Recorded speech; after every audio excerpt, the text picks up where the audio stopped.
दिलवा ही नहीं सकती। एक बार सारे देश की भी बात करते हैं।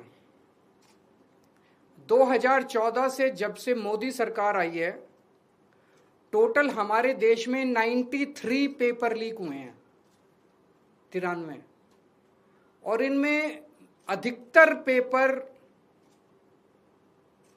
डबल इंजन ट्रिपल इंजन की बीजेपी की एनडीए की सरकारों में लीक हुए हैं। लगभग 6 करोड़ युवाओं का भविष्य इन 93 पेपरों में बंद था। 6 करोड़ लोगों का भविष्य बर्बाद हो गया इन 93 पेपर जो लीक हुए। इनमें मोस्टली पेपर लीक हुए राजस्थान में, उत्तर प्रदेश में, उत्तराखंड में और गुजरात में। इन 4 राज्यों में सबसे ज्यादा पेपर लीक हुए। इन चारों राज्यों में बीजेपी की सरकारें हैं। तो ये इत्तेफाक नहीं है कि इन चारों राज्यों में बीजेपी की सरकार है, केंद्र में बीजेपी की सरकार है। नीट का पेपर लीक हो गया, और अभी पिछले 1-2 दिन से खबरें आई हैं, ये जो नीट का पेपर लीक हुआ है, इसका एपिसेंटर भी राजस्थान है, और इनमें जो 2-4 लोगों के ऊपर सुई गई है वो भी बीजेपी के नेता दिखाई देते हैं। तो इससे शक तो पैदा होता है कि क्या इन सारे पेपर लीक में इनके नेता शामिल हैं, या इनकी पार्टियों का या सरकारों का संरक्षण है, या सीधे सीधे इनके नेता ही पेपर लीक करवा रहे हैं, उन्हीं का धंधा है। और अगर ऐसा है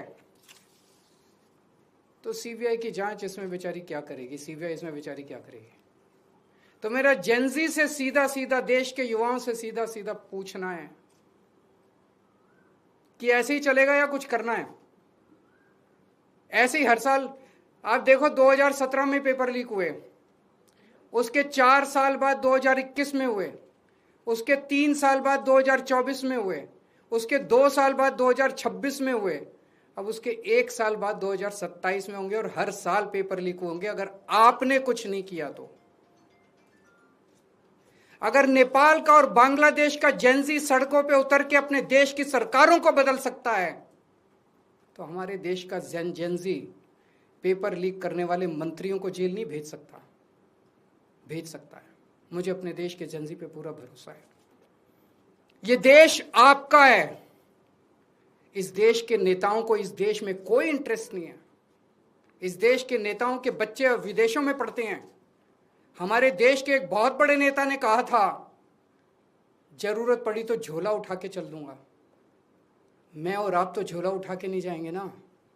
हमारे बीवी बच्चे तो इसी देश में रहते हैं, हम तो इसी देश की पैदाइश हैं, हम तो इसी देश की मिट्टी के हैं।